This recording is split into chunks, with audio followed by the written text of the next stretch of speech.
Imagine someone who has constant headaches, but all the medical tests show that everything is normal. Or that person who wakes up tired with a tight stomach, no appetite, and for no apparent reason. And then the question arises, could it just be stress? Freud would answer, no, it's not just that. He believed that the body speaks what the mind cannot put into words. Sigmund Freud was the father of psychoanalysis, but he was also one of the first to show the world that not everything we feel is conscious. He said that the human mind has deep layers, like an iceberg. What we see, our behaviors, illnesses, habits, is just the tip. Below that, there are memories, traumas, and emotions that are stored away but remain alive. And when these emotions have no outlet, they find a new way, the body. This is what we call somatization, a silent, subtle, and destructive process, where the body begins to express what the person has repressed for years. Pain that should be felt and processed turns into gastritis. Anger that was never expressed turns into muscle tension. Grief that was not experienced turns into insomnia. The body begins to carry what the mind could not bear to feel. Freud said, the mind is like a cauldron of repressed impulses, desires, and traumas, and the body is the escape valve. That's why so many people keep treating the symptoms, but never find the cure, because the real pain is not in the bones or the muscles. It's in the soul. Have you ever stopped to think if your pain has a history? If the tiredness you feel doesn't just come from the routine, but from the effort of hiding everything you feel? If that illness that appeared out of nowhere, perhaps it was a cry from your unconscious? No, that's not an exaggeration. Freud proved that emotional repression causes a kind of internal conflict, a friction between what you experience on the outside and what you feel on the inside. And when this happens for a long time, the body gets tired. It screams, it freezes, and sometimes it gets sick, without any physical cause. That's why so many people live sick and don't know why, because pain doesn't start in the body. It starts where no one sees it. It starts in forgotten childhood, in unspoken words, in the fear of being weak, in the pride of not asking for help, in the silence of the soul. But the body can't stand pretending all the time. It will break the silence, one way or another. Freud didn't say this as a metaphor. He said it as a warning. If you don't let your mind speak, your body will scream. And when he screams, it's no use just medicating him. You have to listen. Imagine growing up in an environment where you were never allowed to cry, where sadness was considered weakness, where talking about fear was considered drama, where every emotion was controlled with phrases like, swallow your tears, it will pass, it's nothing. Now imagine what happens to a child who learns from an early age to keep quiet about what they feel. They grow up. But their pain doesn't disappear. It just changes form. This is where Freud comes in again. He said that all repressed emotional content comes back. And if it doesn't come back through consciousness, it comes back through the body, because the unconscious doesn't forget. It just waits for the right moment to manifest itself. That's how it was with Clara. Her name is fictitious. She was 35 years old and suffered from constant migraines. No tests revealed a problem. No medication could solve it completely. But all it took was an argument at work or a visit from her mother for the pain to come back with a vengeance. And it was only in therapy that she understood. Her body hurt because her soul could never scream. As a child, Clara learned to be good. She repressed her anger, cried in secret, and smiled to avoid fights. And over time, her body became the only space where she could express all the pain she was holding back. Freud would explain this as emotional conversion, when an emotion cannot find a conscious outlet and becomes a physical symptom. And this doesn't just happen to Clara. It's more common than you might think. People who live with back pain because they carry the guilt of others. People with tachycardia because they've never been able to say no.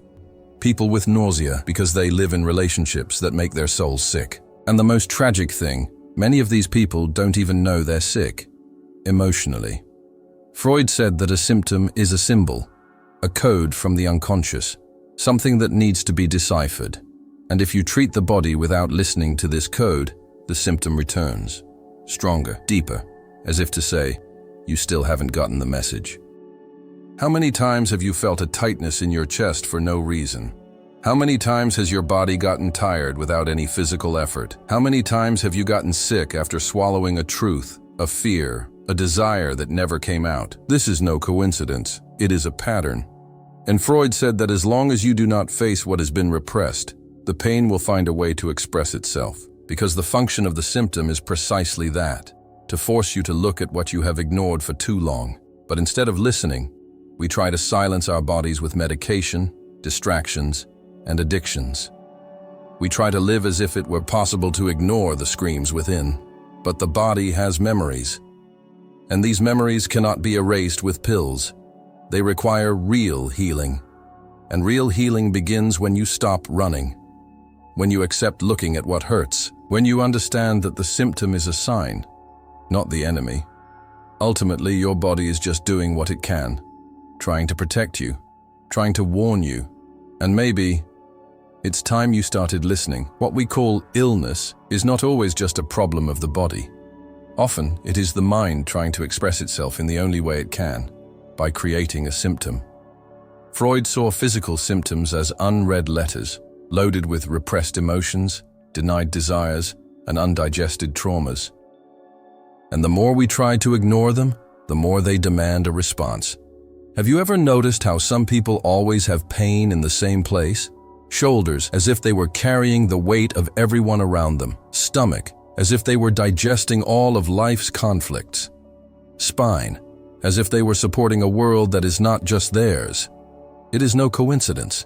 According to psychoanalysis, the body is highly symbolic. Tension in the shoulders can represent the emotional burden that someone accepts to carry in silence. Constant heartburn can be anger that has never been allowed to come out. Constipation can be the unconscious fear of letting go of what no longer serves them emotionally. Every pain carries a story. Every symptom carries a secret. And this is where Freud makes his provocation. If you listen to your body, it can tell you everything your mind has tried to hide. But it takes courage. Because behind the tiredness, there may be a childhood without support.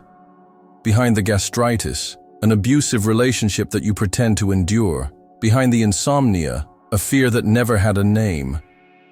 The stories the body tells are not made up. They are real. They have simply been pushed into the unconscious because consciousness did not have the strength to confront them.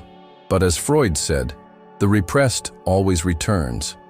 And when it does, it returns disguised as pain, compulsion, or symptom. Let's look at another example. Marcos, 42, suffered from shortness of breath. He had already been to dozens of specialists, tests, and diagnoses. Nothing clinical. But as soon as he got close to his mother-in-law or argued with his wife, the symptoms would return. During the analysis, he realized that since he was young, he had felt silenced in his own home. He always avoided confrontation. He always kept quiet to keep the peace. Over time, his breathing became the only thing he could control, until his body took it away from him.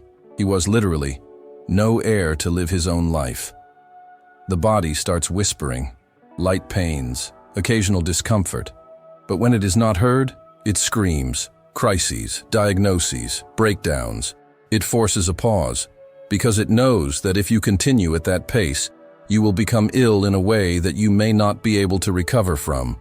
And the scariest thing? Society trains you to ignore this. It teaches you to take medicine and go back to work. It praises you for being strong, even if inside you are in ruins. No one invites you to stop and listen to what is hurting, but your body is persistent. It will not accept being ignored for long. That's why Freud said that the body is the stage where the soul plays out its deepest conflicts. And the sooner you accept this, the sooner you can begin to free yourself. Are you ready to listen to what your body is trying to tell you? There comes a time when your body can no longer hide it. It doesn't matter how much you pretend to be fine, how much you smile at work, or how much you force yourself to be optimistic on social media. Your body starts to behave as if it's at war, and it really is. An internal, silent war between what you feel and what you show. The mind represses, the body records. The mind denies, the body accuses. The mind ignores, the body reacts. That is why so many people live exhausted even though they sleep 8 hours a night. That is why young people develop chronic diseases or live with extreme anxiety even though they have everything to be fine. Freud was clear. Emotional repression creates psychic conflict, and this conflict, if not resolved, moves.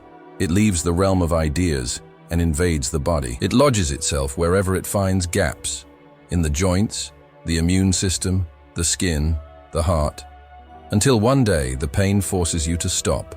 And then you understand, your body has been begging for attention for a long time. People who keep their tears in check often develop facial tension and headaches. Those who can't say no to others live with back pain, as if they were carrying their entire lives in their hands. Those who swallow what they feel can end up with a collapsed digestive system.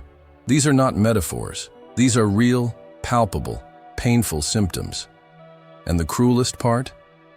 Many of these people blame themselves for being sick. They tell themselves, "I can't stop now.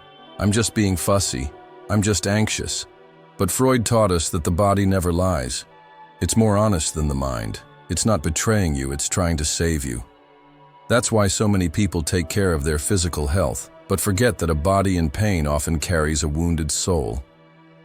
Gym, diet, medication, all of these are important.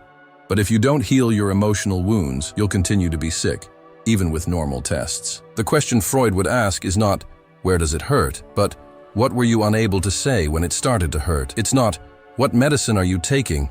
But, what do you no longer want to feel? It's not, what's your diagnosis? But, what part of your story are you still avoiding looking at? Your body has become a battlefield because no one taught you how to protect yourself from the inside. You learned to defend yourself from criticism, but not from trauma. To shield yourself from toxic people, but not from repressed feelings. And now, it's your body that's falling, but this war may still end. Healing begins when you understand that it is not madness. It is not weakness. It is not nonsense. It is your unconscious trying to be heard, the only way it knows how, by hurting. And if you have the courage to listen, the body can finally rest.